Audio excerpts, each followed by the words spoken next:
Is there a way to What's dual that? screen with Hangouts? I don't know. Let me see. Dual screen? Oh, Yeah. you mean like split view? Yeah, so you Kind can of see both. like I don't down know the how to middle? do that. I don't know how to do that either, but I know that Google kind of automatically Switches between people. what is present to everyone? Oh, okay. Live stream appears to be up on my end, so that's good. That's working. Live review. What's up? Live review. Exactly. 10 out of 10 Now we're news going to review subscribers. Google Hangouts. Heck yeah, it sucks. Okay, uninstall it. Is there something better before we start? Hey, everyone. Welcome to the Talks Podcast. Before we start, do you know of a program that's better that does the same stuff? Because I want one. No, not really. I mean, I'm pretty sure that John has some crazy software, but I think it's like $1,000, and I'm like, Exactly. I'm not See, that's buying the only program I know of as well, because when he had me on his channel, he used it. And I was like, "What is this?" And he was like, "Oh, it's this $1,000." I'm like, "No, thanks. Hangouts is good." Yep. Yeah, I have no idea. Cause even like Skype, because you can't stream.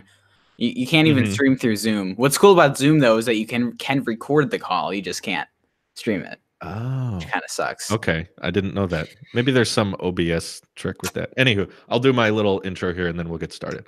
Okay. Podcast review. Hey. All right. Welcome back to the Tailosive Talks podcast, ladies and gentlemen. My wife is out of town. She's out on a trip right now, which is why she's not joined. But I figured to take this as an opportunity to have a very awesome creator that I appreciate and I admire very, very much to have on the platform. Paul Groseclose, ladies and gentlemen. Thank you for coming on, and how are you doing? Hello. Thank you so much for having me on. I'm doing great. I'm having a great day. I just uploaded a brand new video, so I'm feeling good. I just watched it, actually. Thank you. I appreciate it. What do you think? 9 Yeah, out of 10? no, it was really cool. It was really neat. Cool. I liked the amount of success this whole PewDiePie topic has brought to you, because I'm a huge fan, and I like knowing that you're a huge fan as well. Yeah, I'm a huge fan of PewDiePie. Like back in the day, like I remember going to like church camps, and we would just talk about PewDiePie's content. Like I didn't really watch much of PewDiePie's content, but like back in the day, like 2012, he was just like the ish, and it's like since I always remembered he was number one, and I don't want him to be number two, because it was like that's my childhood.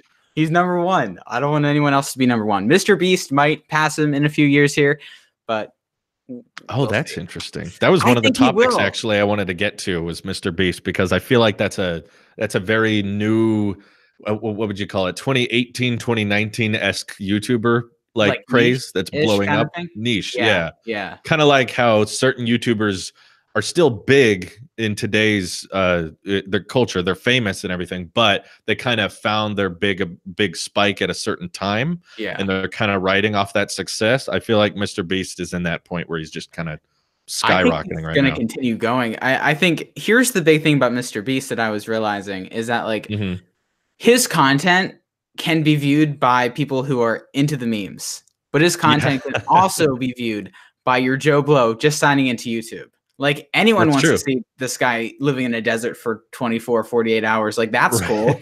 He got freaking like 1.8 billion views in the first 60 minutes of the video dropping, which is insanity to me. Insanity. It is insanity. Not even it's quite a different approach to like growing your channel, is to just do the most outlandish possible things and somehow make it wholesome. That's what I like about it. Yeah. And also what I don't really understand about it is like how he's totally getting in the algorithm, because it must just be totally shares, because he doesn't really tag his content, and it's not like he's riding off of any trends. Like because he doesn't really need to tag his content. Yeah, I know, because it's like shareable, but like what I don't totally understand is like how we got to the point where he could be here. Like, yeah, have you seen some of his like OG content before he blew up? I've seen a little bit. I know he made a couple of videos about PewDiePie back in the day, which is kind of funny. Yeah. Kind of full circle in a way. Right. But, coming full circle. But his sort of original videos were kind of similar to PewDiePie's and just kind of reacting to stuff. And oftentimes, maybe not as crazy as he does today, but just kind of doing outlandish things that he knows would get clicks and fully committing to them. Like I think one of them was like, counting to 10,000 on camera live, or reading the phone book, or he would do stuff like that just for the sake of clicks. But there's basically bad ways you can do outlandish things to get views and there's, I think, good ways. And he tries to, for the most part, find the best way possible so that no one gets hurt or offended. And like, or he'll do something like, we're going to buy a nearly homeless man a house, or, Yeah, you know, that was buy him a cool video. like puts a smile on your face watching. So that's what I appreciate about it. So I'm just waiting for the next Mr. Beast 3 a.m. challenge. Oh my God, that's videos. right. Those are so cringy. Did you have any thoughts on those? Like, I never watched that many of them. Can you elaborate on what exactly a 3 a.m. video is for those who don't know? Look, I've seen like maybe one or two. It is so cringy. It's like J Station or whatever his name is, and he like does the stupidest things, the most offensive things, and he just does it at 3 a.m. to get all the 10-year-olds who think everything that you see on YouTube is 110% real. I mean, that's how you get the Dobre brothers. That's basically hijacking children. Bingo. Yeah. But the 3 a.m. challenges are so stupid because creepy stuff doesn't just happen at 3 a.m. You know, it's just, it's kind of weird. It happens all day. All day long, all day, every day. It's kind of insane. Yeah. It's weird. Right. Just a really weird niche. It is a very weird niche, but you're right. He is definitely blowing up. I'm curious if his style of personally, which I'm so glad I didn't find my niche or my audience in doing the most crazy thing possible, because that sounds so incredibly stressful to like every single week try to top what you just did. And now like, okay, like 3 times. Right. It's like, now for my next video, all we need is $100,000. And imagining the stress of that is so, like, I'm so thankful that my bread and butter and like my routine part of my job is basically so simple and formulaic. You know, I can just kind of set up the camera, pick a topic, go with the topic, and I apply the same editing to it. And it's like, all right, and a couple hours, we're good. It works. And for him, he has such a difficult routine. He has to do something crazy every week, and I'm glad I don't have that. But yeah, I mean, thankfully, in his case scenario, he does have like his editors, which do the editing and all the different stuff like that. That's true. But like, to get to that point, like, it was a long road. Like, I remember watching him, and it would be like there would sometimes be like 2 or 3 weeks in between each upload because he just got too swamped doing everything. Because, you know, imagine when you're like one person building a house out of 1 million Legos. I mean, it's kind of insanity, right, to think about doing it with like 1 or 2 people. And it's really cool to see how his channel's like evolved. The one thing that I'm worried about is that as he continues to get new people on the channel, if the videos will start to feel less genuine and people will start to lose that connection with Mr. Beast. And that would be the only thing that I'm kind of worried about, because some of the videos I'm less interested in because they don't really focus on, you know, Chris and Mr. Beast and all the different characters that I kind of been watching for the past 2 or 3 years. And now it's like this whole squad, which is great and I love, but it's just, I'm worried it could be going down a twisted road if it's handled wrong, I guess you could say. That's true. And it's something you're quite aware of. I notice a lot in your videos is about adapting your content over time, because audiences always adapt. You brought that up in your Lily video quite often, that like it's worked at one time, but it's not working now. And that's why PewDiePie's had so much success. Yeah. And I think I notice it with what you're doing with your channel. Like you're trying to adapt it as much as you can so that it's appropriate for the time. Yeah, I'm constantly adapting my content. Like a year ago, it is vastly different than what I'm doing now.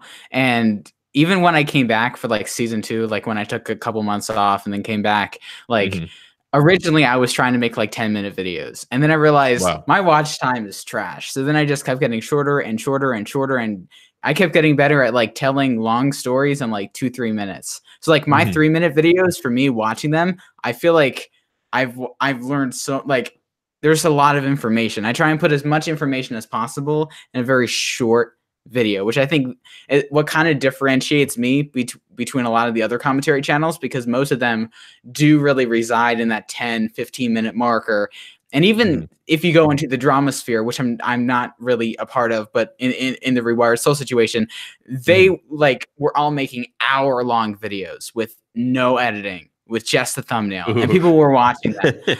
I can't watch that, which is what, like, I'm basically making videos that like I wish that I could watch in the commentary community, I guess you could say. Exactly. That's a great place to put it too. But Yeah. your editing, I think, is really, really on point, especially for Thank you. someone at your age group, like someone who's able to get timing and spacing down like you Oh, have yeah. is so, how do I say it's so hard to teach It as someone is. who's met a lot of different people in my life and edited with a lot of different people in my life, that you just have down. Like, is there certain creators you've watched or like that you've taken inspiration from, or is it, obviously you're taking your own spin on it, but Yeah. are there creators you look up to and you're trying to like get to that level of editing or style? Yeah. So like back like a year ago, I was really modeling my content pretty basic, like really modeling off of like you and John and different people and different people in that kind of field.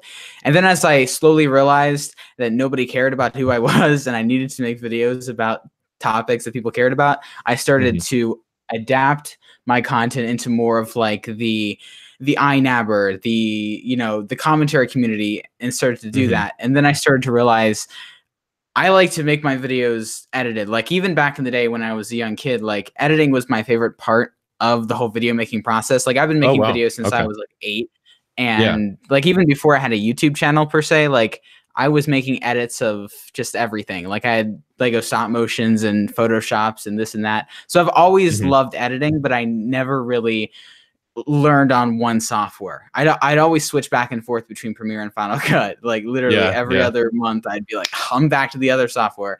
And then for some weird reason, I just switched to Premiere, and it was spent. I know you're Final Cut Pro guy, but Premiere has been the best decision of my life solely because there's so much flexibility and I can just do whatever. And this is just because I had a stroke and everything. The MX Master Mouse, for some weird reason, I don't know if you know a way around this, but the side scroll wheel and the top scroll wheel, I can't use them both in conjunction in Final Cut Pro, which I can in Premiere. So it makes, I edit most of my videos with my mouse, which because I only have one hand to really edit with, Premiere's been made my life a lot easier. Oh, really? You can't edit with both hands? No, because I can't really use keys. My hand doesn't really move properly. True. So, but back to the question. I was really watching Shane Dawson's series. I love Shane Dawson's content. I can see some similarities there for sure. Inspiration from Shane Dawson. And especially after the Jake Paul documentary, I started to slowly implement some stuff. And then after the most recent one, I was like, I got to learn how to edit like Shane Dawson. So I literally took like 2-3 weeks off of YouTube. Like I literally only uploaded like 1 or 2 videos. And then I came back with like my style. And I think people can kind of notice that if they go back and watch some of those videos. Absolutely. Very noticeable. Yeah, but like I just tried to put a Shane Dawson video into a commentary channel's topic into 3 minutes. And I think you found that balance though. You found that because Shane Dawson, I almost think his editing and how like he makes everything suspicious and kind of intense. Sometimes, in my opinion, it just goes a little bit too over the top. It's like, okay, we're talking about pizza. Relax, calm down for a second. Whereas your topics and the way you've edited it, and maybe it just goes around with the way you deliver, the way you host your videos, is just a lot more straightforward, and it doesn't feel as silly to me. Which is why I think I enjoy watching it so much. Is it just feels efficient and professional, which is what people want to see when they're looking for pro YouTube. Yeah, I think that's why a lot of the time, especially when I see you and I watch the content, I'm like, wait, why is the channel so small? Like this should be huge. This should be millions of subs. That's what I'm expecting here. So no, I think you've got something special, and that's why I wanted to have you on. Thank you. Sure. I really do appreciate it. It's like editing, like I said, has always been something that I've like really been interested in, and I feel like now I feel like now I actually have kind of like a style, whereas I've never had that before. Like I was just plopping my name in something and regurgitating something Roberto Blake said for 3 minutes in a daily upload schedule. So I feel like now more than ever, I've really kind of tried to pave my own path, and I think it's slowly starting to pay off. I'm still a long way away from where I want to be, but I think my channel has potential to. Well, you're on the up. 5,000. I am on the up and up. 5K. Congratulations. Thank you. 5K. We talked about this before we went on air, but I've been wanting 5,000 subscribers since like I was 12. Like I remember watching the original YouTube Rewind. YouTube Rewind 2012. I watched that over I remember and over that one too. and over again. I've seen the ups and downs, and like I've wanted 5,000 for a really long time. That's the number I dreamed about. So that was really cool to hit it. Absolutely. And I wanted to hit it before my birthday. What was funny is that 3 days before I hit 5,000 subscribers, I told my mom I didn't think I was going to hit it before my birthday, and then boom, I literally gained 2,000 subscribers in 48 hours, which is super cool. That is cool. That's amazing. That kind of growth that quickly. I know it's insanity, especially for a channel my size. Like, it's not what I was expecting. I think I primed it though with that Rewire Soul interview because the watch time was insane. That's true. That was a much longer video. Yeah, it was a 40-minute video. I pulled an overnight for that one. Did you have school the next day? No, well, I'm homeschooled, so I kind of have that one in the bag. So, but yeah, you have school every day. Yeah, every day. But but what was crazy about that one is that Chris emailed me the day before, and he's like, "Yeah, I'm gonna drop my video Monday at 10 a.m." And then I was like, "I'm not even halfway done yet, dude." Yeah. And so from Sunday, from 12 p.m., like right after church, I got back home. From then till 7 a.m. the next morning, I finished the video. So that was insane. That was an insane workaround. But yeah, that is a big one. I'm glad I haven't had to do that in a while. I haven't had to pull those like super late night uploads, but I probably should. I should just crack the whip for myself more often. It's not worth it. The whole next day, I literally did nothing. I watched Jumanji and just ate spam. Which Jumanji?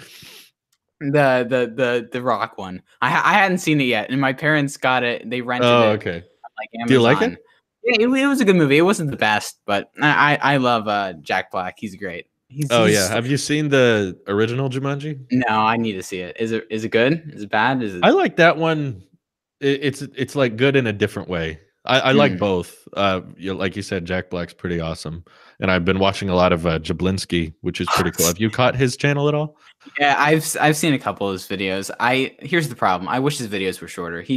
If he could just make like 2 videos a week, I would watch him. I would watch the whole thing, but I hate when there's 15-minute videos, especially when half of it's just like a vlog. It's like, okay, Jablinski. Yeah. Well, he's covering for the whole week. He should just scatter it out a bit more. Seriously, he'd get more ad revenue. Right. If he did like shorter vlogs, like 3 times a week rather than one 15-minute video every Friday, that's a bigger commitment. Huh. Yeah. Yeah, I didn't think about it that way, but I just think his videos are a tad too long, to be quite frank. For sure. And he's clearly not editing them. No, I'm pretty sure his son edits them, right? Oh, I heard his son had some involvement with it, but I wasn't sure if it was the editing. I don't know, feels like a young person editing it. Yeah, because I follow his son on Instagram, and he's always like putting on his Instagram story like he's exporting the new Jack Black video in Premiere Pro and everything. So yeah, I definitely think he's the one editing it. It would make sense. Yeah, that makes more sense. I didn't know that. I follow 0 people on Instagram. I post why a lot. Is that? Why is that? Why don't you follow anyone? That's a good question. I don't know. There's something about like I like having that follower count be high and the following count be 0, because then like none of it was follow for follow. So it it doesn't really mean anything. I like seeing the followers number high, and I like seeing the following number low. So I get it. I do use Instagram for the Explore tab a lot. Like I'm usually in Explore just browsing. That's where I get memes. That's where I get news. It's kind of an interesting compilation of posts for me, because I'll get memes I enjoy and I'll get tech news all in one feed. So it's like maximum efficiency level. Efficiency. Do you have like another? I'm getting everything. Do you like have another Instagram that you follow people on, or just have that one? Well, the Tailosive network has a bunch of accounts for everything. Do you have like a secret private one that you do follow other people on? Just Just curious. No, nothing secret or private. I have a Tailosive Talks Instagram where I follow a couple people, and I'm like, yeah, that's not a big page. I can follow people in there. Who cares? But I'm usually not using that one. My default is the tech one. I stay on that. But speaking of tech vids, I wanted to talk to you not about technology, but more about the genre of tech on YouTube, because we've collabed in the past, and you know John very well as well, which means that you've at least at one point watched a lot of tech videos. I don't know if you still do now. You've kind of, what's that? I'm not gonna lie, I'm kind of done with the niche, and I can explain why in a moment. But okay. No, I want to hear more about that, because I definitely am. I mean, people who watch the rest of the Tailosive network know that I don't want to just do tech videos. Oh, yeah. And it's definitely something I get tired of. And it's a genre that I find increasingly stale. And I think as years go on, it's going to get more stale. But so I'm not like asking you, Paul, do tech videos again. That's not what I'm asking. I just want to hear like you don't know how many people asked me that back in the day.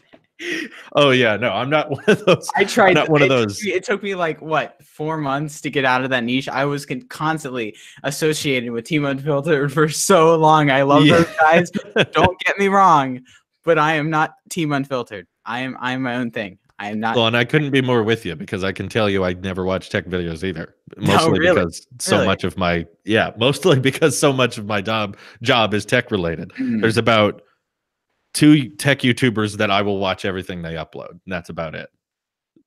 The reason why, Oh yeah, sorry. Go ahead. No. But what were we starting to say about like the reason why I only watch 2?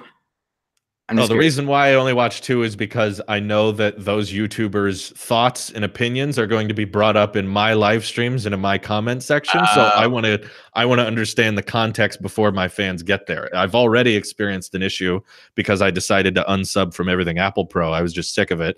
And now everyone keeps coming at me and saying, did you see what Philip said? Or did you see what everything Apple Pro said? I'm like, no, I didn't. Sorry.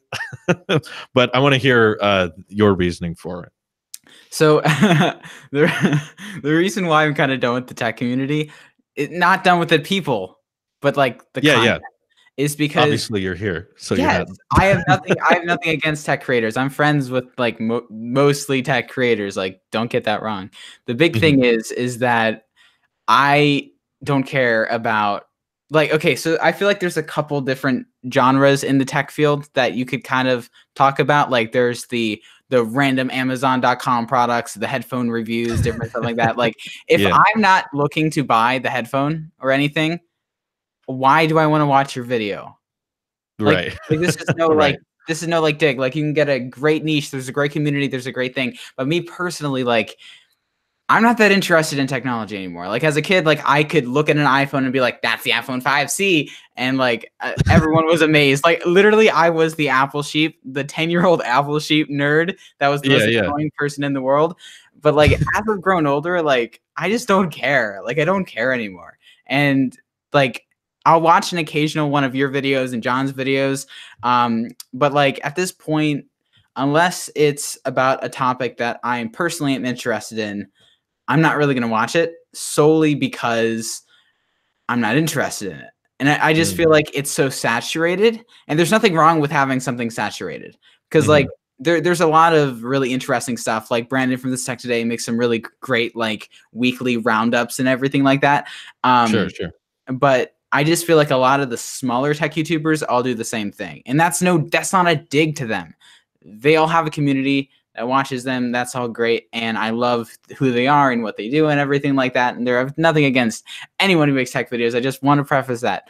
Just personally watching the different stuff, I don't have an interest in it. And like, I'll watch an occasional one of Viper's videos because I love Viper, but I can't watch everyone because it's just like, I don't need to see 15 minutes of Viper say this, El Jefe say this, everyone say this, and it's all like the same topic. I love them all to death. I just can't watch 15 videos on the same topic, all 15 minutes each. I can't do that. And that's why I'm kind of done with the tech niche per se.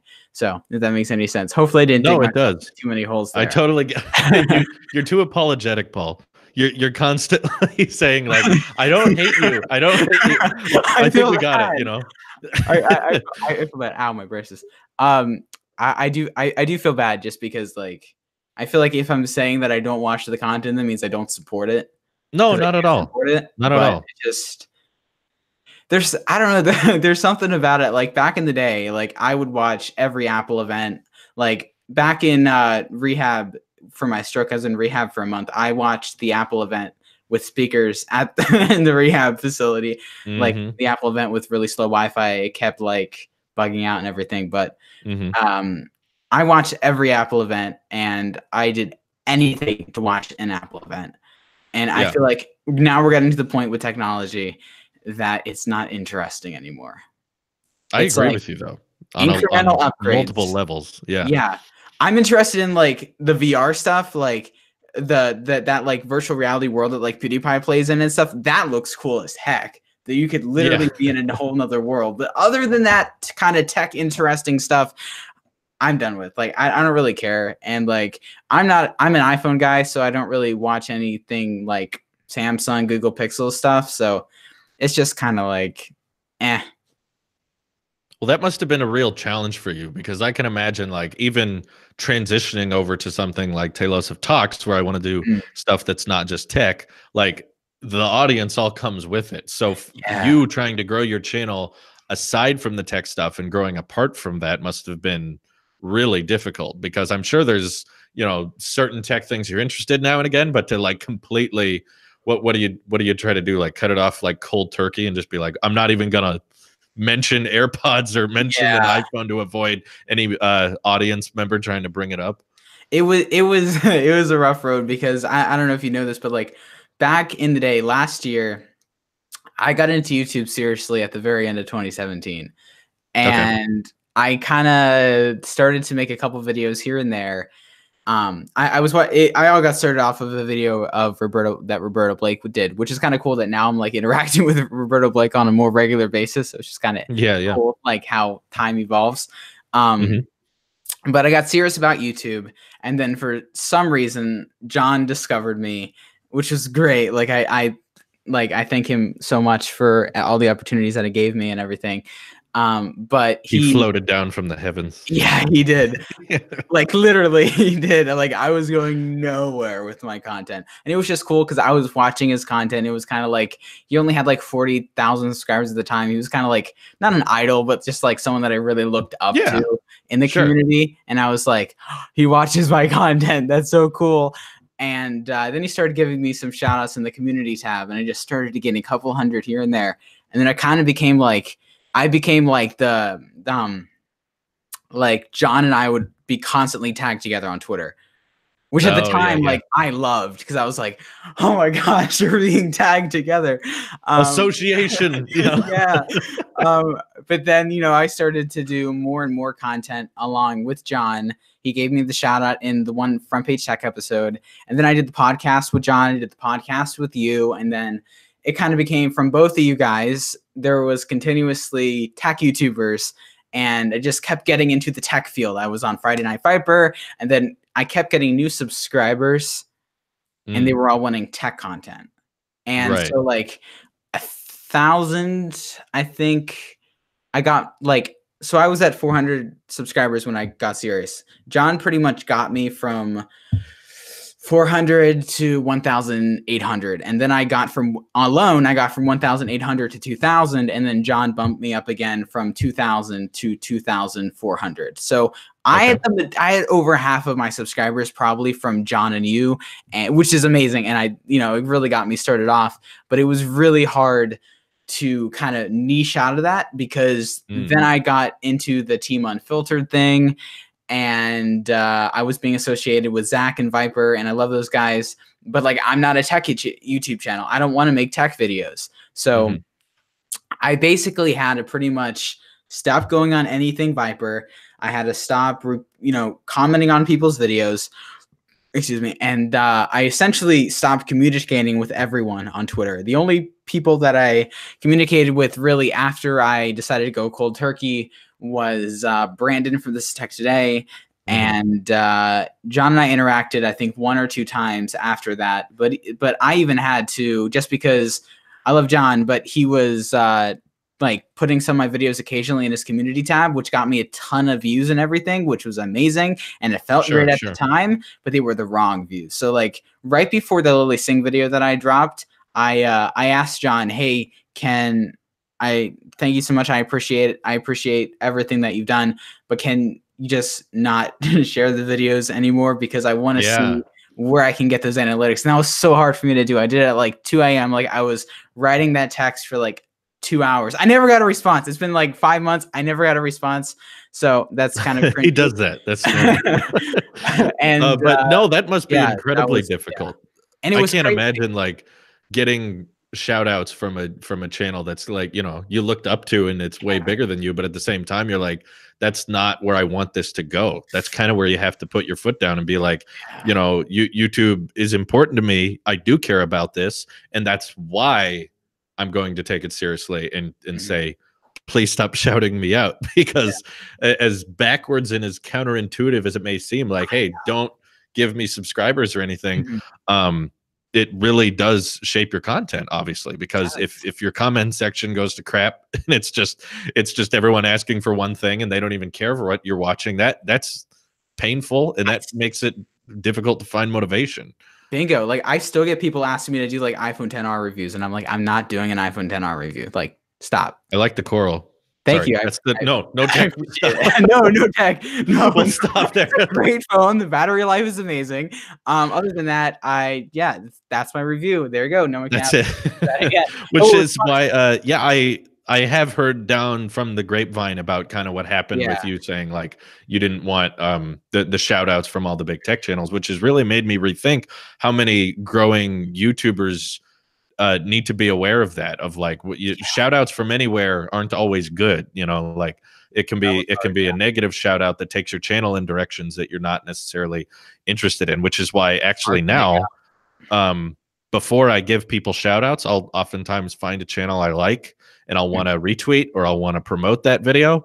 I don't do it instantly because I think a lot of big channels will instantly think like, oh, everyone's always asking me for shout outs. I should just bless this channel that I like with a shout out. So now I ask in advance and say, I really like this video. I'll try to reach out to them and I'll say, I really enjoyed this. Can I share it?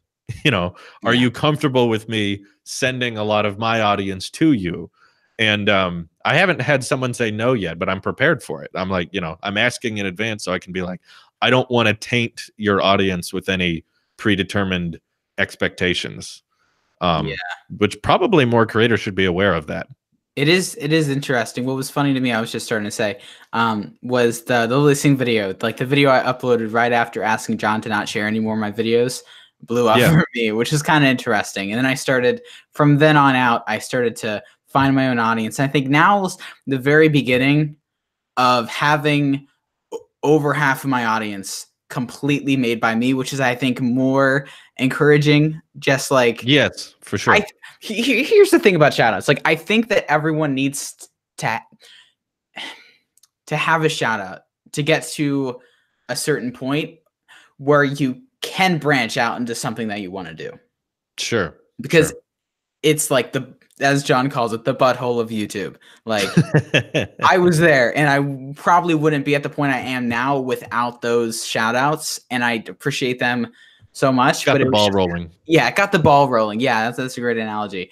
It was just, I had to pretty much cut the brakes. And after the Zach live stream of him giving me the phone, I just was like, I'm done. I'm coming back to YouTube and I'm not going to talk about anything tech related.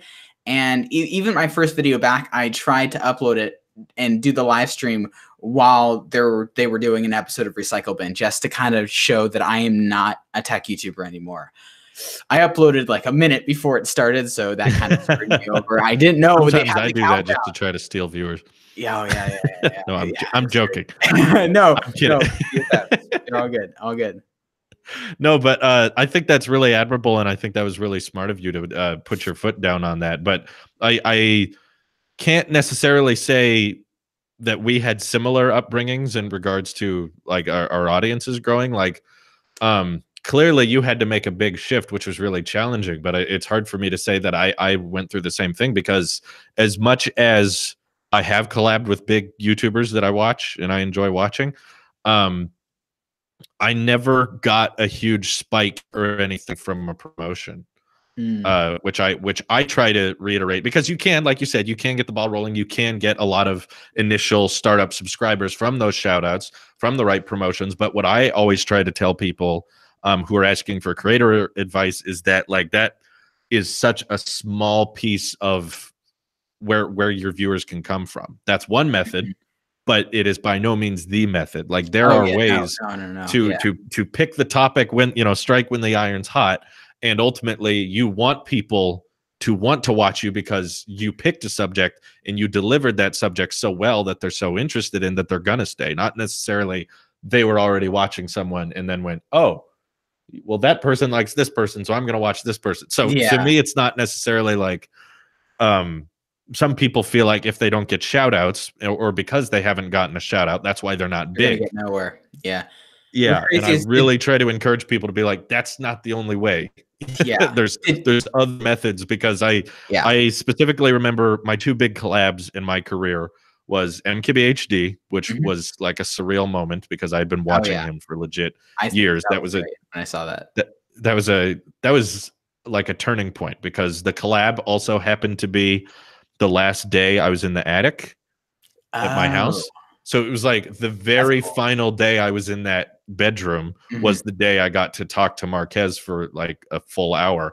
And it was like a turning point. It was like, okay, this is turning into something for real. And then the other big moment was in person collabing with John Morrison, because that was also a channel I had watched quite a lot of. And he like offered to fly me down there, and I got to hang out with all those guys, and I met a ton of other YouTubers in the process. Both of them, I would say, are my biggest collabs I've ever had in regards to like size of the other channel. And neither, you can go back and look at my channel's growth, neither resulted in much subscriber boost. I didn't Is get that because they didn't, is that because they didn't like share it to their audience? Well, with Marquez, no, but I was still under the assumption, and a ton of my fans were, they were like, well, you're not going on Marquez's channel, but just having him on your channel and being like, this is an exclusive interview, you can't get it anywhere else. Like, you're in the big leagues now, you're about to blow up. And as a younger creator at the time, I was convinced too. I was like, oh my God, this is going to be huge. This is going to change everything. And it didn't really. Like, it got some views, it behaved like normal videos, and everyone just kind of went about their day. And then when I collabed with John Morrison, that was different. He actually put me in his video and gave me the shout out on his channel and everything, and was like, hey, we did an interview over on Drew's channel, everybody check it out. And I was like, oh, okay, now we're on like a big channel. And still, like, the biggest spikes in my career came from videos that were released at the proper time, not from a shout out. That's interesting. Yeah, because like, I don't know, did you see the Pokimane drama thing that happened a few months back? No, what happened there? Okay, I'm not going to go into the whole thing, but Pokimane's a streamer, and people were making videos on here, but there was one channel, 500 subscribers, named Fainted. He made a video about Pokimane. 2 months later, the video went from a couple hundred views to almost 3 million. Oh. Yeah, 500 subscribers, okay? 2 months later, the video blows up. Also, he now has a career and has 250,000 subscribers on his channel. Because he made a video about that person? Yeah. And and it blew up and it got 3 million views, and then a whole bunch of people subscribed to him because, you know, stuff kept getting thrown back and forth to him. So like, it just shows that you don't need a shout out to blow up in the algorithm. I feel like this year has been the best year for creators to start and upload videos. I don't know if you saw this, like, Being Ugly, my experience in your homepage or whatever, but like that went everywhere. And this like 20-year-old talking about himself being ugly, like, which is sad to watch, but he literally got like 3 million views, and he uploaded it a year and a half ago, randomly gets 3 million views on the video, and now has like, I think 50,000 subscribers. which is insanity to think that the YouTube algorithm can just be like, oh, I'm going to try this today. It's really weird. Like it's very, it's definitely unpredictable, and it's constantly changing. What works one year doesn't work the next. And I do also notice between a lot of channels I've watched, I'm not just talking about channels that you and I know personally and community wise, but I do think it's worth mentioning that I think channels can grow too fast in particular cases like that. When you get one video that blows you up and you get a bunch of subscribers, you get a bunch of people interested in one section that you do. And oftentimes when they see the rest of what you do, they can come with you, or they can not see it. They can be like, I just like that one video. I click subscribe because I really enjoyed it. But oftentimes I really try to let people know, like, slow growth doesn't make you, it doesn't mean you're failing. Doesn't mean you're doing bad. Slow growth is good because slow growth means that you're finding people that are not just interested because they found that one video. You hit gold. Hey, that was great. But you want people who are subscribing because they want to see the routine, the regular posts. They're getting back to videos that you're posting. It doesn't have to be daily. It could be weekly. It could be bi-weekly, as long as they're used to coming back to you. Because if you grow too fast from one video that just goes viral, you'll have a whole audience that's predetermined towards that subject and that style, and it's much harder to diversify it. And that's like going viral, I guess you could say, like getting millions of views. And it, like, okay, like there's a difference between, like, I guess a video going viral or like some kind of skit that you do go viral. Like all those viral stars, you don't hear about them in a couple years. They're dead now. Like, that's true. Even Rice Gum is like, he blew up and went viral. And like, it's like if your content doesn't adapt or like change, I guess, or grow up with your audience, you can very easily fall off. And that I guess that's one of my worst fears. Like just being a teenager, I guess you could say, like, I'm going to grow up and change in a few years and be a little bit, make a tad different content than I'm making now. And I'm just worried that like everyone's going to be like, leave, I don't think they will, but I understand that fear. I get that fear because I have it too. I have that, like, the fear of being too formulaic, or the fear of losing people's interest. And that's why I don't just do Tailosive Tech. I could right now if I wanted to, and I'd probably be fine for a good, I think, 5 years or so. I could probably just live off of tech and do nothing else and work 3 hours a day and then just relax and do nothing the rest of the day. It only takes you 3 hours to make a daily video? No. What you're saying, you're working 3 hours a day. Please explain. Usually 90 minutes. I can do it in less. That's insane. That's insane, dude. I spend days. No, but yours are way more quality based. Mine are boring and formulaic. It's my tech videos are essentially live streams without dead air. That's all they are. I go on camera, I go off, and then I get rid of the middle ground, so the pacing of the video feels fast. Bored if you only did tech, because I like watching like your movie review stuff or like your gaming stuff. You seem so much more like energized into the topic. Like, oh yeah, I don't know if you know this, but because I love those. Like, I love to see you like excited about a topic, and then it's like tech videos. It's a little bit more nonchalant, For sure, the tech videos absolutely are not. It's not that I'm not interested in tech. I think that's where you and I are a little bit different. You couldn't care less about it. You would hate to talk about it every day. That would be that would be complete hell. I don't have that relationship with tech. I'm definitely interested in it, and there are days where events happen or things are announced, and that's all I want to talk about. That's legit. Like, I won't want to focus on anything else, and I will just focus on tech. And having that big tech audience, that's dumping gas on a fire. Super techie guy 100%. with a huge tech audience is like, I'm gonna upload a huge video today about everything Apple and like that's perfect, and that allows me financially to keep doing all the other stuff on those times that I enjoy, like events and stuff. For sure. And I don't know if you know this, but I watch more movie reviews than anything. Really? And a lot of people don't know that, but that's probably my biggest interest on YouTube. I probably watch that more than anything else. Is like my favorite YouTuber is a movie review show. Is a Red Letter Media, because just how non-conformist they are. They're just so unique and they're so different. And I try to take what I enjoy about them and try to implement it into what I like. But yeah, no, for me, I have to do lots of things. I couldn't stick with one topic. My attention's too all over the place for me to be like, I'll just do this, or I'll just do this, or I'll stop doing this and I'll keep doing that. Like I have to do everything. That's why Tailosive Food exists. Is that even like a channel? Because I thought that was like a joke channel for a while. Yes and yes. It's a joke. Okay. And then I took it too seriously. I legit was like, yeah, food review. I wanted to see like legit. I think when I made food, it was me just messing around with the idea of like, how many subscribers can I get if I just put a name on something? Like, what if I don't even care? Like I know premiering a video is bad for its growth. You know about I hear that. The PewDiePie still does it for all of his uploads, but whatevs. Yeah. Does he still do it? I think so, because he said that he talked to like Susan and they fixed it or whatever. I don't know. Oh, okay. Maybe it's fixed now. I don't know. But I knew that premiering was bad for your growth. So I was like, okay, every food video is a premiere. And I don't promote it. I don't like put any effort into it. I don't edit anything. I just make it the joke channel so that everyone in my audience can meme it and see how far it goes. And that it was mostly an experiment, but yeah, that's why it exists.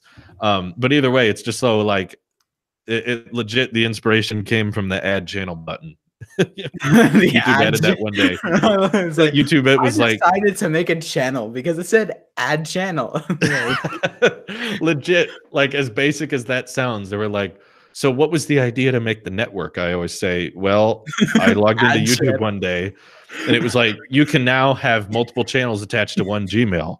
Oh, and that's I was amazing. like, I love that. Wait a minute. I could just have a channel for everything now. And then whatever I upload, whatever topic, whatever subject, it'll fall in one of the categories. Well, so that's what Roberto Blake says. You can't have everything together. So no, no, not really. But anyway, disregarding the network and meme channels, I want to ask about like, you said you're taking YouTube more seriously now. Like you are taking it more head on and treating it more like a career.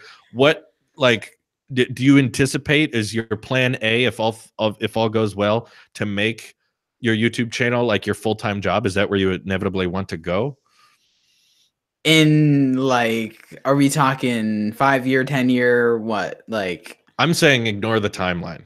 Just ignore years. Just talk about if all went well, your channel continues to grow, you're able to make a livelihood on it. Is that your forte? That's what you want to run with? Yeah, I mean, I've been wanting to be a YouTuber since I was really young. Like back in the day, like you can go to videos that I filmed like originally. I did like my first Q&A and people were like, what do you want to be when you're older? Well, I want to be a YouTuber. Like I was saying that when I was like 12. So like I've been wanting to, so yeah, yes, YouTube's kind of what I want to do. Though as I've grown older, another big thing that I'm really more interested in is like building other businesses. Like I see what Jake Paul's doing is like really smart in a lot of ways. I think he's doing a lot of things wrong with how he's running his businesses, but like the model of making YouTube not just YouTube and like running other things in the background, that's kind of where I want to go. Like I want to do more facilitation of, you know, influencers to this and that, and kind of create businesses surrounding social media, but in like, you know, like normal stuff. Yeah. YouTube, ideally YouTube would be my big source of income, or have that as like my platform to then launch other things, if that makes any sense. Okay. So is there any specific like business ideas or businesses you would want to attach to your brand and your channel, or is it kind of vague right now? It's a little bit more vague right now. I obviously stuff isn't completely elaborated. Like I'm not that far in advance. And also I used to try and plan on everything, and then I'd spend 90% of my content production time trying to plan. And I then replan every other week. Oh no, I want to change this. I want to change this. That's why I can't like plan my videos out like 5 months down the line. I wish I could do that, but now it's just like, no, I've slightly changed my content. That's not going to work anymore. So my business ventures, like that kind of stuff, that's not really, don't know too much about. But I do want to do some more stuff with that. Yeah, it's more vague right now, but Okay. I see things in more of a business way, and like I see what other people are doing, and I know why they're doing it, and it's just more putting my own spin on things, if that makes any sense. Yeah. No, that is interesting, and you're a very smart person, and I even noticed you took time away from YouTube to focus on school for a while. Yeah. So I assume that if heaven forbid YouTube doesn't work out, or just not necessarily like you'd have to quit or anything, but if YouTube income wasn't sustainable enough after high school or after college, let's say way down the road, which I don't think will happen, but I'm just entertaining. I'm not going to go to college either way, so it's all good. Oh, okay, even better. Not going. I wouldn't go back. It's stupid. Good. Yeah, I could tell you're a smart person. You know that. But do you have like a plan B lined out for like work wise, or to just be an income source? Here's the thing. Part of me wants to, I don't really spend time figuring out plan B. Like back in the day, my, this is years pre-stroke. Like I used to be like, okay, my plan A and B are going to be the same. I was either going to be a software developer, which I'm glad I'm not anymore, or or a YouTuber. Then I was like, and whichever one works, I'll be. And then it was like, I suck at coding. So I was like, I think I'll just focus a little bit more on short films and stuff. But yeah, I guess I don't really like to focus too much on plan B. Big picture, I will figure out a way to make social media influence some kind of career for myself. Absolute worst case scenario, I have editing skills. I could always work for another content creator. Like that would kind of be like my plan B, I guess you could say. Like, I don't know if you know who like T-Wop is or whatever, but he like edits videos for Tfue and Rice Gum and all them. But he also has a channel, and he has like 300,000 subscribers. He just uses that to make more money. So like, if like push comes to shove and I need money, I could do YouTube editing, I guess you could say. Sure. And that's excellent, because you'd have a wonderful resume. Yeah. If you submitted people like, here's videos I've edited, they'd be like, sign me up. I would take that. I'll take that in a heartbeat. No, yeah, I think the future's bright, because that's there's definitely going to be something there for you. Thank you. I appreciate it. For sure. No doubt. And like, one thing I wanted to ask you about, because I noticed one of the videos that took out, we talked about it briefly before we went live, got a bunch of dislikes because it's so difficult with the PewDiePie versus T-Series war to stay accurate and relevant.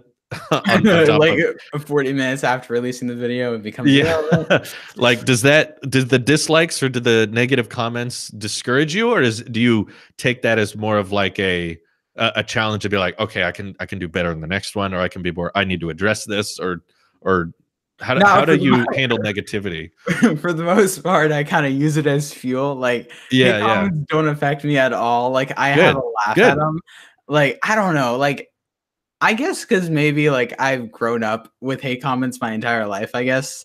I don't know. Like, I mean, I'm homeschooled, so like I wasn't always being bullied or whatever, but like I did have different times where I was more bullied. I'm more of a, I guess, I don't know, loner, I guess you could say. Like, I don't really do many things with other people. So it's nice that I can have like conversations with you and different stuff, because I don't really get to do that often. Yeah, thank you for making time for me, by the way. I appreciate it. Well, I appreciate it. But no, like, I don't know. I mean, hate comments don't really affect me. They used to back in the day. I used to get really triggered when like one person would say I was ugly, like, and now it's like I really couldn't care less.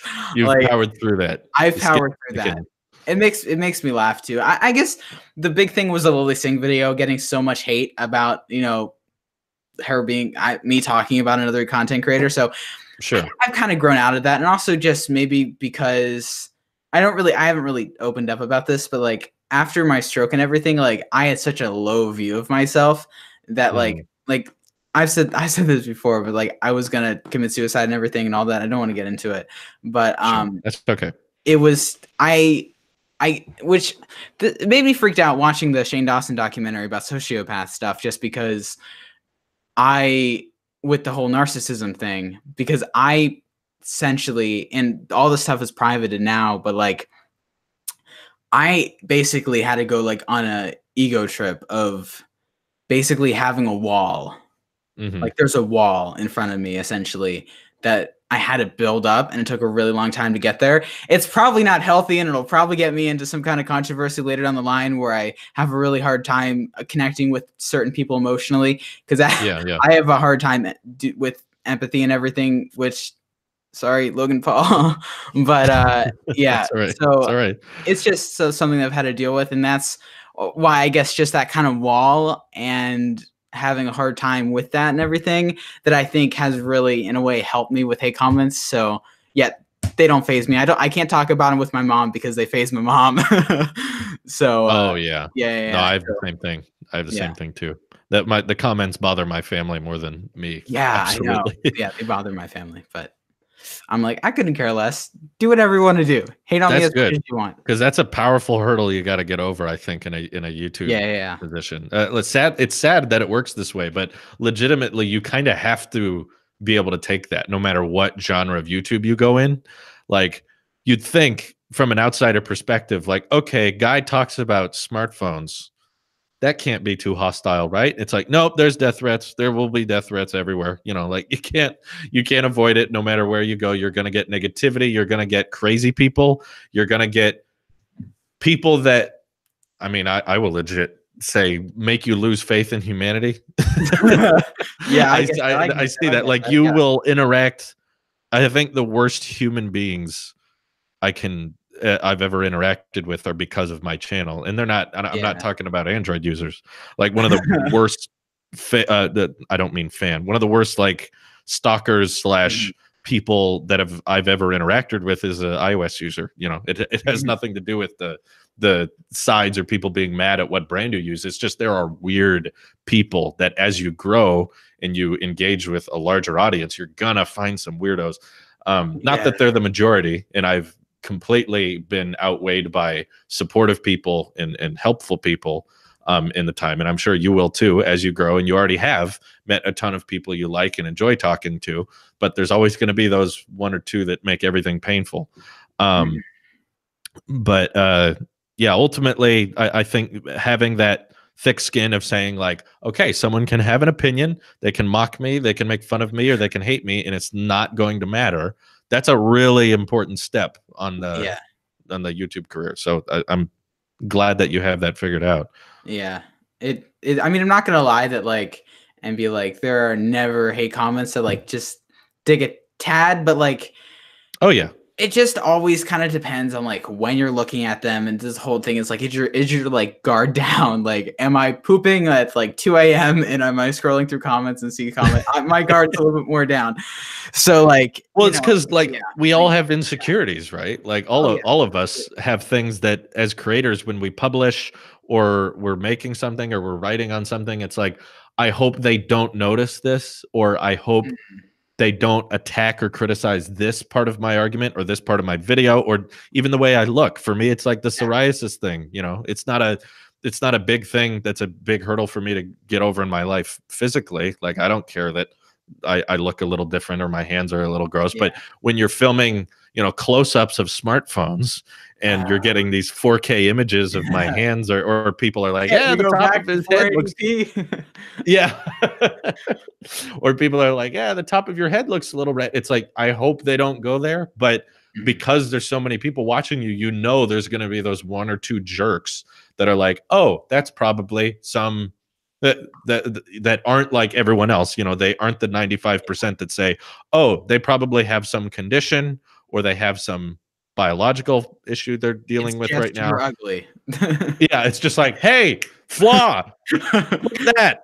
That's ugly. That looks bad. And it's like those voices are so much louder than the rest, because the majority of people probably look and go, oh, there's probably something wrong with his skin, or there's something wrong with his whatever, and they just keep it to themselves. But there will be those loud guys. Yeah, for me it was my teeth for the longest time, because like back in the day, like that was the big thing that I was always berated on, and I guess that was a big insecurity for me going into YouTube.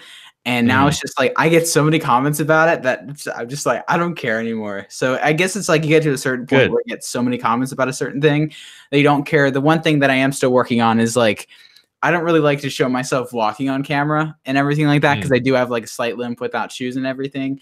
So like that was a really big step for me in my recent stroke video, just because I had not been so vulnerable with like, yeah, I still have disabilities, which I don't really treat as disabilities in my life. Like now, which I pretty much edit with one hand. Like I don't feel like I'm disabled, but like, if you compare me to other people, yeah, I'm a little bit. Well, that's almost more incredible to me, at least as a viewer. And I'm sure most people think like that. There's going to be those one or two jerks out there that are going to try to mock you for it or make fun of you for it. But to me, it's even more impressive that like, holy crap, this guy is able to run this amazing channel, do this incredible edits, and he's all doing it with one hand. Like that just tops it. That's just like, oh, hate me, I don't use the keyboard. Yeah. Right. No, I think because it just shows how much you want this and like how passionate you are about it. So I can tell that like people with that passion and with that drive that are willing to say like, I'm not going to let this get in my way, I'm not going to let this bother me, is going to end up being success in the long run. So that's the next thing I wanted to ask you about. Like, do you let's talk like dream vision here. Let's talk like, you get that growth, you're getting healthy growth, and you got revenue, and everything's going great. Like, how would you envision kind of a perfection doesn't exist, obviously, but kind of a perfect dream setup for you and your creative outlet? Like, I know you care a lot about editing, so would you ever want to have like employees or staff helping you out, or do you always want to be a sole member, or like what do you have envisioned for the future? Honestly, that's a hard question. It is. I gotta think about that for a quick second. Like, I guess that's okay. This is hard because like I do love editing, and I've always been like in deep with the edit. But I think that anyone can get to a certain point, especially considering that most of my stuff is slowly becoming into presets, that you can kind of get my style if I show you what to do. So like, I think because I want to grow bigger, and I think there will always be those videos that I'll just want to edit for the heck of it. But big picture, if everything does work out, and I do create a business for myself, which I would love, like, I would want an editor. If I could have one editor, just so that I could produce twice as fast, or two at the most, because you get more, you kind of just have everybody everywhere doing their own thing, and I kind of still want to have some control over what's going on. But big picture, even though I do drive myself to insanity while I film and say the same thing over and over and over again, the big thing that I really want is to be like a personality, I guess you could say, because you know, as much as like editing is my style, editing can be taught, whereas like me, I can't really have somebody else do that. And I don't know, like, there's a lot that I want to do, and right now I've said this before privately to a couple people, like, my life has no balance at all, and I wish it was. There are points where I wish I had more of a structured life, but it's not. Like, I literally wake up in the morning and we all got unbalanced lives, not having a video idea and then freaking out. Like, here's the thing that I would probably hire first before an editor. Okay. Somebody to just give me the next video to make. That is my biggest problem. That is the thing that holds me back. Like, my brain, I overthink everything, which is good and bad. Which is good because I try and make sure I make the right decision. But I overthink everything to a point where when I'm done a series, I have no idea what I'm gonna do next. And then I wait longer and longer and longer, and then I just drive myself to insanity, and then have like a mental breakdown, because it's like when I'm not doing something, I feel like I'm wasting time. Sure. Oh, I can relate to that. You know? So you'd like someone who can kind of oversee a lot of the different creators and what's going on the platform, and kind of pick a subject and say, okay, Paul, here's what I want you to dive into now. And here's the research. And all you got to do is write a script and film it and edit it. Like, if I could just have somebody watch YouTube videos all day, like, that's the easiest job. I have a job application. Hey, would you like to watch videos all day and give me topics? That'd be great. I mean, like, I love that. Yeah, I don't mean I'm not trying to tell you what to do or anything. I'm just spitballing. Yeah. But if you like even messed around with like a certain amount of your community running in like a Discord, which I don't mean to plug too honestly, but like, would you even consider like having your community kind of like how PewDiePie does with his subreddit, having certain topics or certain things being addressed, and whatever is the top voted or the most requested, you'll be like, okay, this is what most of my community is interested in this week. So I'll investigate that. Like maybe it's possible you wouldn't need to hire someone because you could get way more eyes on viewing all these different types of content that would be like, all right, all these different people are watching all these different videos, and they've all kind of with their hive mind have decided this topic would be the most interesting to see Paul cover. I guess the thing that I have this weird like anxiety about is like, why would anyone want to like work or like help me out in any facility? Like I have a really hard time of like asking people to do stuff. I guess like I would have a hard time doing. I like later on. Yeah, I'd love to have like my audience be like a research group where they could just give me topics and give me everything. But then it's just like, who cares? Like, I don't know. Like, I guess that's the thing that holds me back a little bit. I overthink everything. Something I need to work on. That's okay. No, it's a good thing. But I mean, big picture though, like something that I'm trying to do is get my editing faster because I spend too much time editing, and I'd love to get to the point where I'm uploading daily, if not every other day. Like, if I could upload like a 3-minute video, 3 to 4, 5-minute video. That's fast paced, edited to my, capacity every single day. I think I could explode, like blow up. I do too. I think you're going to explode anyway, but I think that would help. Yeah, it's hard to facilitate. I have a hard time facilitating. I guess that's the thing. So I'm just trying to get faster. And the big problem with me uploading every day is like, I don't know what to make. And my big problem is that I suck at like compiling resources. So that's why origin stories were cool, but they drive me into insanity because there's so many leads, and it's like I don't know what to put. Like I just wish that people could tell me what to say and do. Like not like I want to have full control over everything, but if people could just like give me topics and then pick which one I want to do and then roll with it, that would make my life so much easier, and I'd save like 3 hours per video minimum debating on what to do next. So, sure, yeah. Only reason I bring it up is just because that's like 80% of the time what I do is I legit like we got a pretty good community in our Discord that I just kind of commentate with, and most of the time there's a ton of people asking me to talk about one thing or another, and I just kind of wait until one of the things they suggest is something that I can elaborate on and I'm interested in enough. I know it's probably not going to be the same way with the topics you choose because that's a totally different kind of. I think it all kind of runs down the same alley though. I mean, to a certain point. It's fairly similar, but to be fair, I have a way larger, pool to grab from compared to like when smaller channels and that's okay because you got to start somewhere.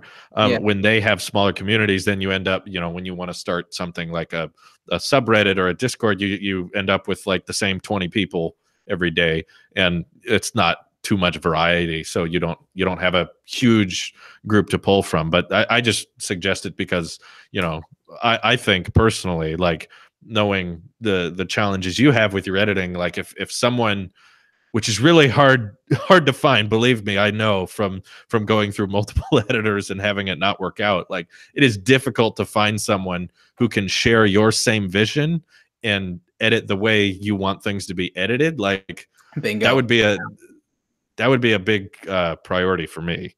It hasn't been more recently, but it's difficult. Yeah, like. I was seeing like Randy in the chat saying that I should do like directing stuff. Like back in the day I wanted to more, but I just really want to do like completely my own thing. Like I know it sounds weird to be like, I want people to give me topics, but that's not because I want to be told what to do next. Like I want to have full reign over everything.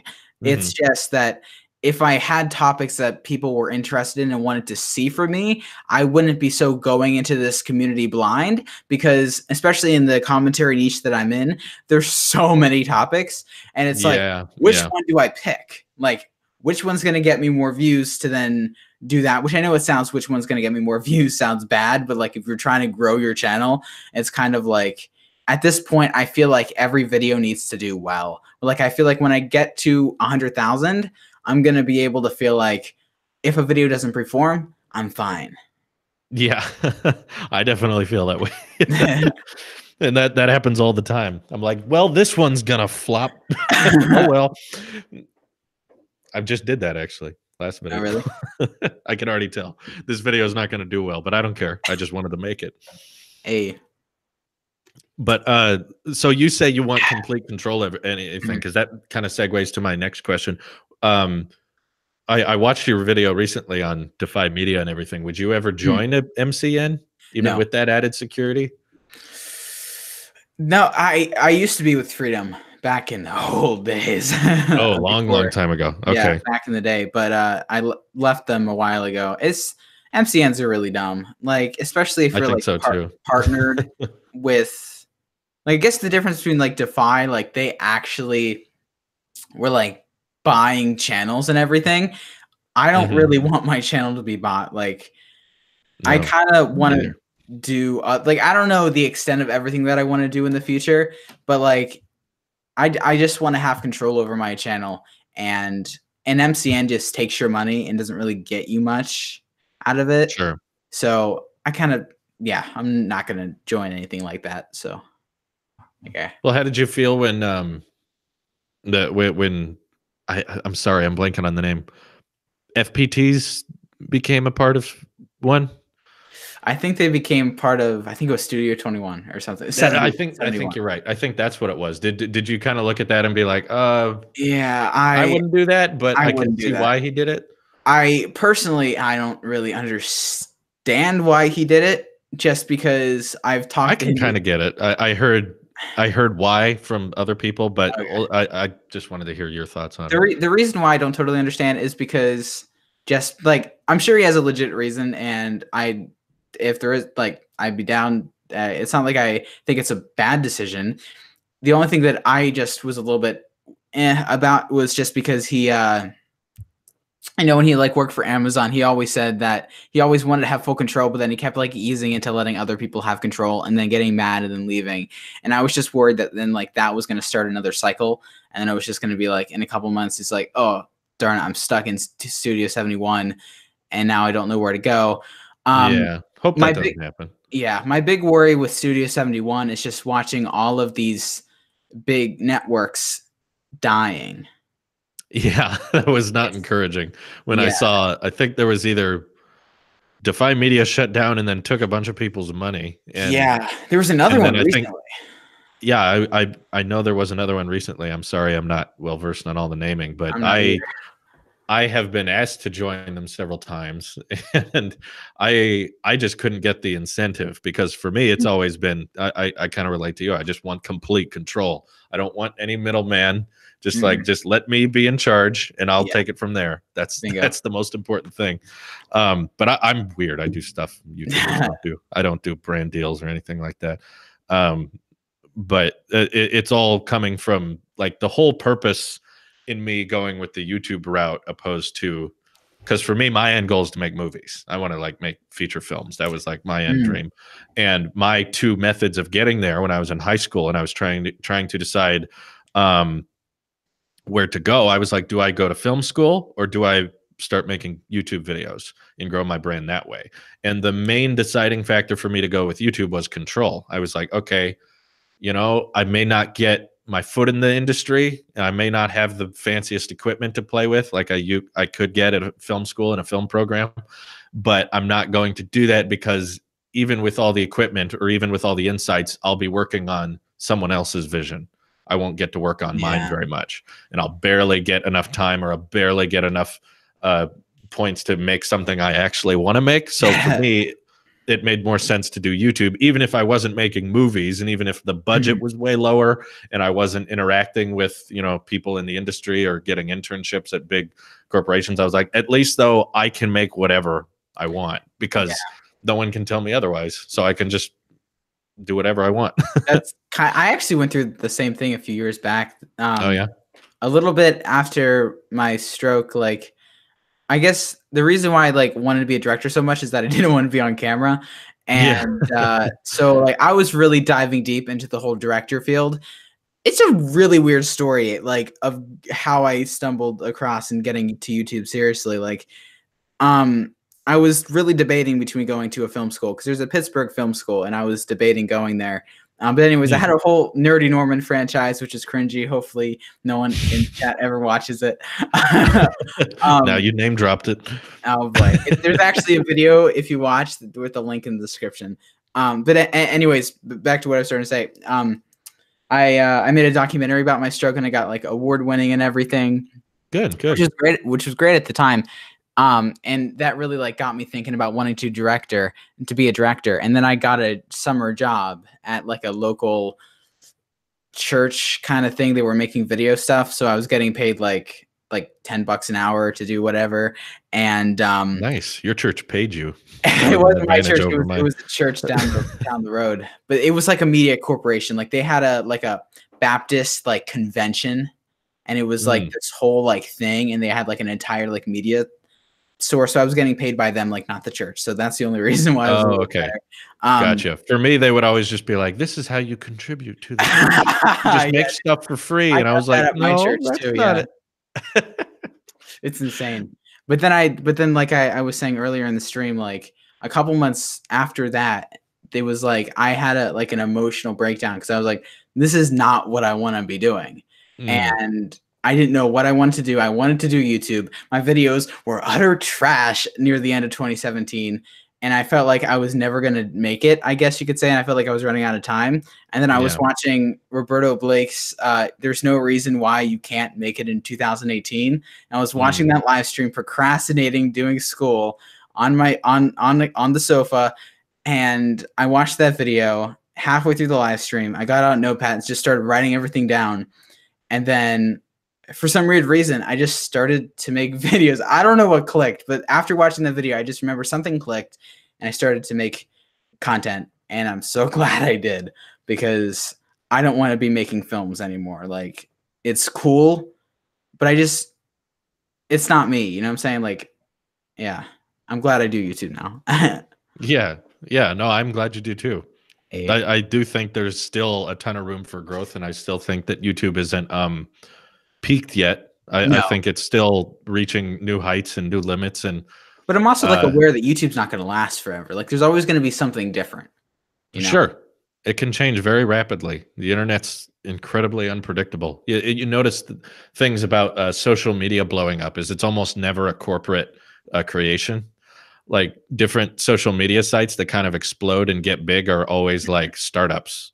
That tap into something that people didn't think about, and then they blow up, and then they may buy other social media sites. But for the most part, any social media that gets big is typically some startup that's messing around with an idea. It's never like anytime a corporate tries to make social media, it always flops. Like Facebook made a thing called Slingshot, which was just a Snapchat clone. Google has Google Plus, which they're discontinuing, thank God, like next month. And dude. Google Plus, so many cringy memories that I'm so glad is being deleted. Yeah. I spent like 2 full days deleting all of my Google Plus posts a couple years ago. I was so embarrassed. Same thing with me. Had to delete hundreds of Musical.lys. Hundreds. It was so cringy, dude. So cringy. There is a ton of YouTube channels that I created that I've lost access to, and they are still out there. I've contacted YouTube actually directly to try to see if I could be granted access back into them, because they're so bad and they're so cringy that I've been like, I would do anything to take these down, please. Don't get any blackmail ideas. I wouldn't do actually anything. But I was willing to contact YouTube and be like, look, you can look at the account, right, until like no one's logged in for 9 years. And I can tell you confidently it's me. Like I have physical evidence that I'm the one in the video. Can't you just let me in? Like I have proof. No, they actually think you're a clone. You're like an Elon Musk clone that's trying to take down your identical twin brother's YouTube channel. That would be the most. No, I was like, I deleted my identical twins brother's YouTube channel at 3 a.m. Oh my God. It's still out there. I've made it as a pact to myself, like when Tailosive Tech or whatever hits 1 million subscribers, I will just let everyone know what it is. I'll share the links. Because once the channel's that big and enough time has gone by, I think it'll be kind of funny. Right now it's too soon. Right now it's too early. And it's like, oh my God, that was so bad. That was 4 years ago, It's too recent. So I want a lot of time between Tailosive's growth and when people finally see it. So yeah, one day everyone will know. There's a ton of smaller channels my fans have found, but they haven't found the worst ones. Luckily. Oh boy. Yeah, they're bad. But let's get Tailosive to 1 million before PewDiePie gets 100 million. Let's do this. Oh, he's gonna get there soon. I don't know. Okay, PewDiePie subscribers, don't hate me. I'm actually worried that he's not going to hit it first. He's still behind now, isn't he? Here's the thing. He's barely catching it. He's barely keeping up. And I'm just worried. Good. No, it's not looking good. Here's what I'm worried about is that it's going to be in the middle of the night that T-Series hits 100 million. I'm not saying the PewDiePie is not going to hit 100 million. It's going to happen. Yeah, I'm just worried that it's going to be when PewDiePie's 5,000 under during the time that during India's peak time and PewDiePie's asleep. Like UK, US, they're early. They're either at school or whatever. The poor 9-year-olds, they can't subscribe during school. It sucks. It's like we're put at a disadvantage. This is not okay. This is not cool. No, it's not looking good. I'm not happy about it, but no, I'll be able to tell my grandkids I was there and I was doing my part. Our grandparents are like, I fought in the World War. Yeah. We subscribed to PewDiePie with 4 channels. Right. I did, but yeah. No, like, what do you think YouTube will do for those channels? Because I thought it was bizarre. I thought YouTube's format was you get a special trophy every time you add a digit. So it was like you get a play button for 100K, you get a gold play button for 1 million, you get a diamond play button for 10 million. But then they gave him a ruby button for 50 million. Yeah, it's a ruby. T-Series also got a ruby. Oh, they did? I didn't see it. Channels, whoever gets 50 million, you get a ruby. It doesn't go along with the rest of the I don't understand it either, but yeah. We're gonna have to do something for 100 million. This is the reason why we just want PewDiePie to hit it first, so that PewDiePie is documented as an individual hit it before a corporation. Exactly. Really cool. But even if he does get it to 100 million, he will be the first individual to reach 100 million. Well, yeah, no. Yeah, it's just the battle between PewDiePie and T-Series. That's what everyone's talking about. So.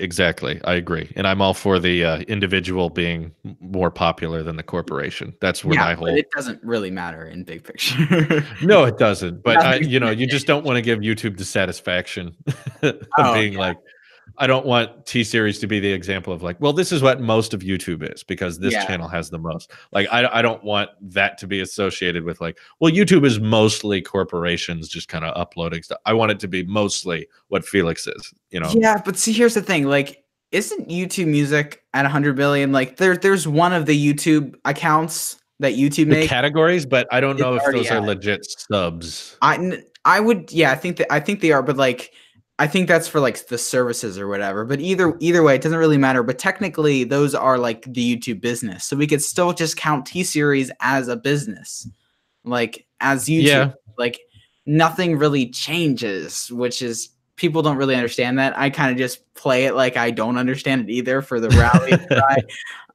But yeah, no, you're right. It doesn't really make a huge difference. Yeah. But, and he will still be the biggest YouTuber.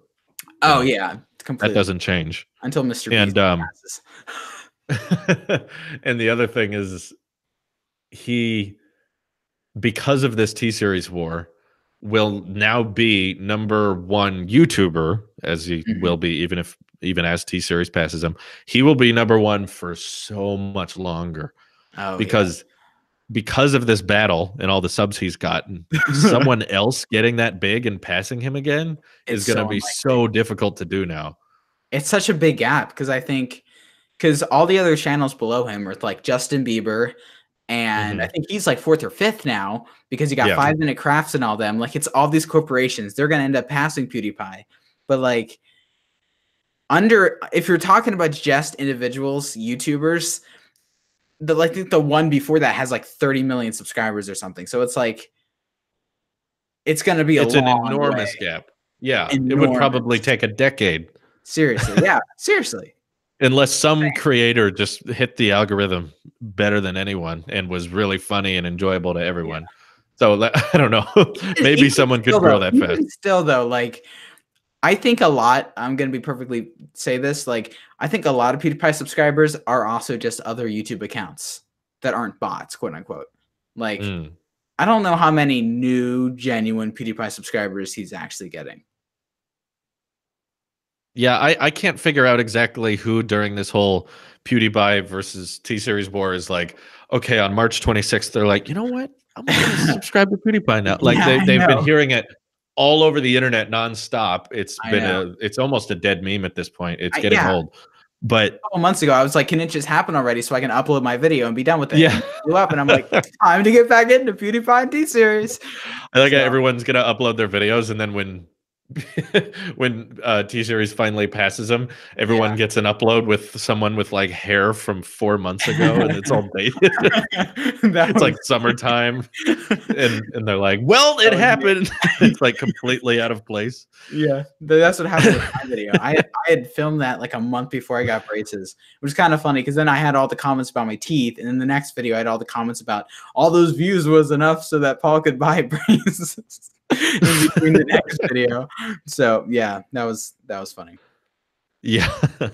Is there like, I've had this happen a couple times and I'm worried about it with my current favorite YouTuber, but do you ever get scared or sad thinking about some of your favorite channels that you watch regularly, like retiring or quitting YouTube? Kind of. Like I guess here's the thing. Does that happen to anyone you watch? Yeah, remember Tobias? Oh yeah. No, he's still uploading, isn't he? Yeah, but see, here's the problem. He had like a big controversy, I guess. Like, I don't know. There was controversy like he had a sexual assault allegation or something. I don't really remember. I just know the 12-year-old Paul was hurt deep that Tobias was getting in trouble. Either way, now his entire career, it's like every other video is like, "Dear the YouTube algorithm, I hate you." It's like it annoys me that like people that I like looked up to as like a kid of like the YouTubers that I wanted to be essentially just dissing on YouTube for no reason, especially considering it's freaking Tobias. Like he has an audience. He only uploads like once a month. All his videos are just complaining about that he doesn't get enough views. It's like the algorithm is not that hard to learn. Plus, he already has like a boost that he could get. Like it annoys the heck out of me that he's so closed-minded about everything. And it's like an elderly person complaining about society. It is. Yeah, it's sad. Yep, that's he's the big one that kind of disappointed me. But I think every YouTuber kind of has a life cycle, which is scary to think about. But that's why like I'm fully aware that like YouTube's probably not the thing that I make my biggest thing on. I want to be big on YouTube, but like there's a lot of other stuff that I can do in 30 years that probably won't go alongside YouTube, which just is, I think every YouTube channel has an up and down, and there are very few YouTube channels that can adapt enough to progress. And I think that might be one upside that I have, is that I've consistently adapted my content, and not many other channels do adapt their content. Like you see Shane Dawson, PewDiePie, like those guys have been there from the very beginning, but you look at channels that were there from the very beginning that haven't adapted their content, even if, so like for instance, a Superwoman, like I think she's a great creator. Like I'm super happy for her that she got her show, but like she hasn't really changed her content. And it's like, yeah, she still has a very large audience, and I think she's still creating decent content, but like her content has not changed since 2014. And I think it shows. And the audience hasn't really been able to grow up with her. And I think that but that's the problem with most YouTubers. That happens to most YouTubers. And it's just kind of like, it's like a hard road to kind of get back and forth. And I don't know, I may fall off the road, and that may be my destiny as well for a period of time before I get my footing on another kind of venture. Yeah, so that's kind of my thoughts on that. Well, I've had multiple channels that I watch, like just decide that they're done and decide that YouTube's not for them and just completely quit, which is really, really hard to process, because for me, like I've never had cable TV growing up. Same. Like I'd never watched entertainment that way. For me, YouTube is like the go-to. That's everything, and that's where everything I watch comes from. And to have like some of my biggest channels that take up the most of my time that I enjoy watching just say, I'm not feeling it anymore, and they just give up. It's so discouraging. And now, because I'm worried, like sadly the channel that my favorite channel that I love watching the most is not one that is young and up and coming and they're uploading every day or anything. They upload like once a week, maybe less, and they're a bunch of middle-aged men and slowly becoming elderly men. And I'm like, oh God, don't stop. You know, like, don't give up, even though you're getting older. Like, I'm worried that they're gonna just quit and slow down and be like, we're done. We got our money. We're gonna go away. So that's just something that I think shows that either the audiences are always changing on YouTube, or the creators are going to change eventually. Like that they're either going to change with the times or call it quits. You know? Yeah, because I think the audience is consistently adapting, and if you don't adapt with your audience, you're going to fall. And I think that's poor Jake Paul. That's the trap he's gotten himself into. Right. I don't feel bad for him. He'll be okay. But did you ever find it bizarre? Like, I was briefly talking about like how we have YouTubers at very young ages and very old ages, but do you think it's kind of interesting that in the YouTube space, when it comes to collaborations and who interacts and who's at different kind of size channels, age almost has nothing to do with it. It's kind of irrelevant. That doesn't hold up in court. No, not in court. But I mean, like, I was going to ask you, because I was watching the whole Rewired Soul topics you were covering. Like, what did you ever feel bizarre about collabing with like a much older guy than you? See, I didn't. There were some comments that did. Okay, back to the hate comments. There's one hate comment that actually does dig deep. It's about my age. Okay. It's like, Chris, you chose a kid without a developed prefrontal cortex to defend yourself on. And I'm like, bud, I think I did a pretty good interview. So you did. You did an amazing interview. Thank you. I appreciate it. But it's just like, so some of that stuff, it does annoy me. I guess it depends on the community. A lot of times with the commentary community, age doesn't really matter. With tech, same thing with that. But when I guess you're talking about more serious subjects, people will quickly discount if you say anything that they slightly disagree with. That is because of your age, and that annoys me. And also, other thing about my age is that I have like $400 in PayPal that I can't get back because my PayPal's been banned, and it's really annoying because I'm not 18 yet. So I just can't wait till I'm 18 to finally have my money back. Oh no, that sucks. They blocked your PayPal? I didn't know that. It's annoying. It's annoying. They okay, so if anyone made a PayPal before they turned 18, make a new PayPal, because back in the day you only had to be 13 to have PayPal. And I signed up during that time, and then the other month they switched it. And I got pulled into that because I wasn't, and a bunch of other people got pulled, even though they were like 21 at the time. They had made the account before they turned 18, and then they got in trouble and they locked their thousands of dollars out of the account for 6 months. Oh my God. So it sucks. That is, that really does suck. Yeah. No, like I felt that as someone, as a creator, you are a creator who is incredibly, you probably get this all the time, you act a lot older than other people your age. You could say probably I act younger. I don't know. I guess maybe the maturity. I feel like I'm so out of everything. Like, it's really hard for me to have a conversation with people my age, because it's just like, I'm not into. I was the same way in high school. Yeah, it's just everyone's into parties and everything, and it's just not me at all. So in a way, I feel like I'm still like 12 in kind of the way I think, because I don't have I'm not this immature piece of crap that roams the planet. And you've got your life together, to a certain extent. To a point. I like to think of that, but then, not everyone agrees.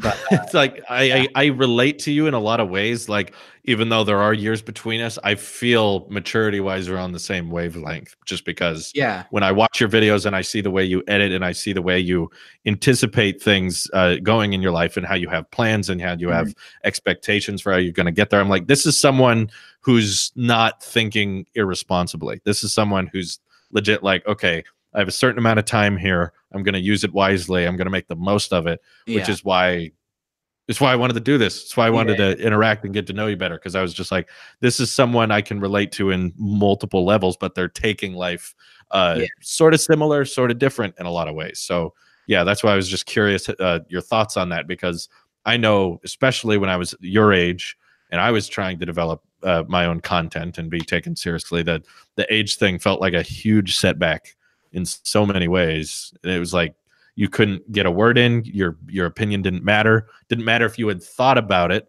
or you had evidence to back up your claims on any subject. Just literally because of the age, it was like this weight on your shoulders. The PayPal thing being a literal limitation.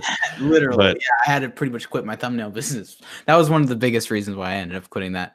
But I appreciate that, because like, I don't know, like, it's definitely a thing that I struggle with, just because I feel like I don't connect with people my age, I guess you could say. Like, I have certain conversations that do fit, but I've just seen so many. Like, literally must just be a mindset thing, because you don't know how many of my friends have decided to start YouTube and then quit like in like a week. It's just like, oh yeah, no, I'm gonna start. I know how often that happens. It's like insane. Like, everyone wants to do it, and they're like, nah, back to normal. And it's just like, I don't really care. I care what like other people like think around me in circles. Like, somebody that was my best friend like a couple years ago could come up to me and say like, your channel sucks, I hope you rot in a hole, and I just be like, okay. Because like, I feel like I'm on like a different wavelength, and I hope that doesn't come across like I have some kind of like God complex, because I don't. Like, I'm a flawed human being, and the ultra smart IQ levels. But like, I do think that I have, just especially in conversation wise, that I have a better conversation with people that are like over the age of 20. So I appreciate like you and people like Brandon and Randy Vasquez and Roberto and all them, and Brandon from This Tech Today. I forget if I had said him, that are just have kind of in a way taken me in, I guess you could say, of like letting me have conversations and do different stuff, because like I said, I don't really do much of that. Like, I essentially make videos for the entire week and then go to church, interact with a couple people for 30 minutes, and then come home, repeat. Like, that's my life. So yeah, how do you feel about like the kind of low amount of people interaction? Because I'm slowly dealing with that more and more. Like last year, I was closer to a lot more friends, so I got to hang out with people a lot more often. Now this year, we're prepping for a move. I'm going to start working from home, and my interaction with not just other people, but also just my friends is going to go way down. And I'm kind of nervous in a way of how that's going to affect my personality, or just the way, like, just dealing with loneliness. Even as a married guy, like I get to live with my wife, but she obviously has work 5 days out of the week, and she's preoccupied for a lot of the day. So I'm just trying to find ways of like interacting with people online to try to feel like you have that sense of community. And I don't know, did you have thoughts on that?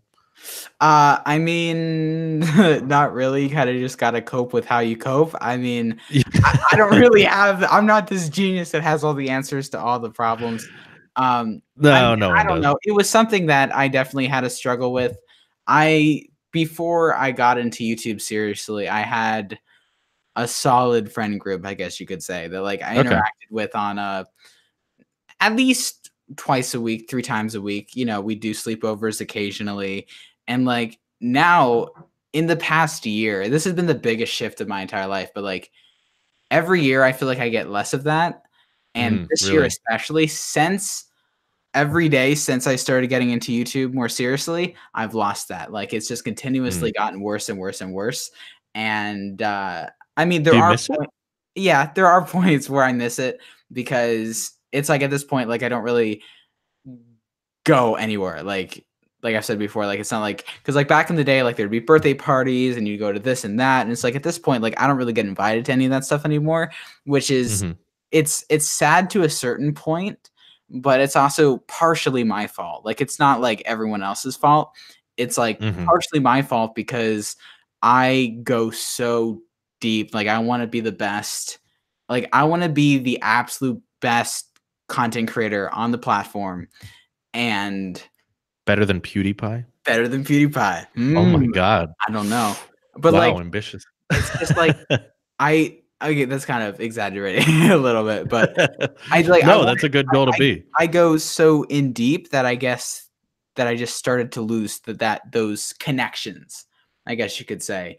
And there are points that I miss it, but I wouldn't really trade it, I guess you could say. I don't know. No, for sure. I agree. No, I'm not like, there are aspects of it I do miss about the kind of in-person community. Like I hated high school with a passion in college, but there was that certain element of seeing people kind of with similar interests every day that is lost now. But you're right. I wouldn't trade it. I vastly prefer where I am now, and I don't want to go back to those days, but it's still like hard to replace, I guess. Just online relationships are not quite the same thing because there's only so much you can do, you know. And that's part of the reason why I kind of big picture I'd love to move to California area, just because there's so many, like most of the people that I interact with are in California. Oh, really? It's just kind of like, you know, and that's also where like the hub of a lot of YouTube stuff is. So like I feel like I'd be able to connect more with people, I guess, there. That's true. There's a lot of creators in they want California to be nuked and drowned and burned in a fire. You live here a couple of years, you might not like it as much. No, I'm fully aware of that. I guess it's just I really don't know what to say to that, because it is sad sometimes, and I'm sure you kind of relate to that. But yeah, like if you like if you welcome to the Lonely Club. If you one day were to move out in, going back to your kind of dream situation here, would you want to have an office space separate from home, or would you always imagine kind of working from home? I really don't know. It kind of depend on circumstances. A part of me hates the idea of having to get up at a certain time and go someplace to an office to work. Like, I kind of like I kind of like the Jake Paul model of like, you have a house and it's like a production studio, and your editor and everyone lives in the same house. Like, I think that's cool. And it's like you always have social interaction because you're interacting with all these other content creators, but also everything's in your same house and you don't really have to leave, I guess you could say. True. Because I'm more of like a homebody, and like I don't really like to travel outside of the house. And like I feel like and also like all of editing starts at like 3 a.m. and it's like I don't want to drive home at 3 a.m. Like, true. You want to be able to crash. I just want to be able to hop in bed. Like that's, you know, like it's just kind of like, so yeah, probably a house or some kind of form of that. I got you. Studio. Now, coming up near the end here, because I'm sure you got stuff to do as well. But if you like, if as you're making more and more content, and as you said, you're adapting it and you're diversifying it in a lot of ways, is there a form of content or a topic or something you really, really are passionate about and interested in, but you just feel like you don't have time to go into it? That's a hard question, because like I do want to, something that I want to do is obviously spread stroke awareness, which is important to me. Sure. Yeah, that's a big one. You know, Michael J. Fox, like he's an actor, but he also has his Parkinson's thing, and that's kind of what I want to do. I'd love to do something with strokes, but like that's not really where my heart is.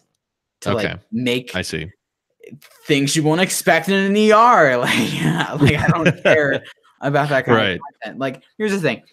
This is the big difference between me and a lot of the commentary channels, is like I don't really care about the drama topics. Like, I like to tell stories, and there's a never-ending pool of stories to talk about.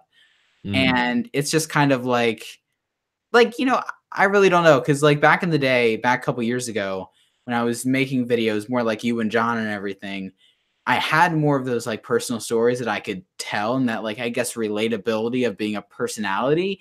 At this point, I don't really have that, and my life is pretty much making YouTube videos, and I need like a subject.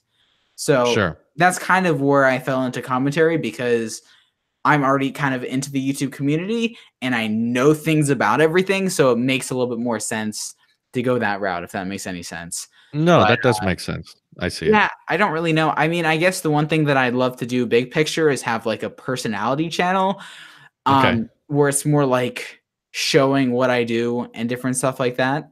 But I don't really know how that would elaborate yet. So sure. Yeah. Okay. Well, cool.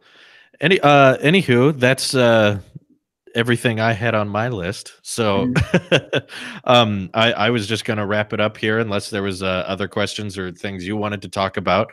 I'm all closed up. I got everything I wanted to ask, and it was really cool chatting with you and hearing all the inner workings. Yeah, for sure. So I was just curious if you had any closing thoughts before we wrap things up. I guess the only thing that like it's so cliche, but like I like going back to the friends thing and just everything, like you have to make sacrifices to get where you want to get. Like it's very, what is the only thing that I really want in life is to like make YouTube a thing. And that's what I wanted since I was 12, and I've dreamed about it since I was 12. I would watch the freaking Kids Choice Awards and tweet about like, that'll be me next year. Never happened. But not yet. It's just kind of like something that I've always wanted to do. And just after my stroke and everything, I just kind of realized that I'm running out of time, I guess. I don't know. I felt like I was wasting time. So I just kind of wanted to go all in, and you got to make sacrifices, and I don't regret it, I guess. I don't know.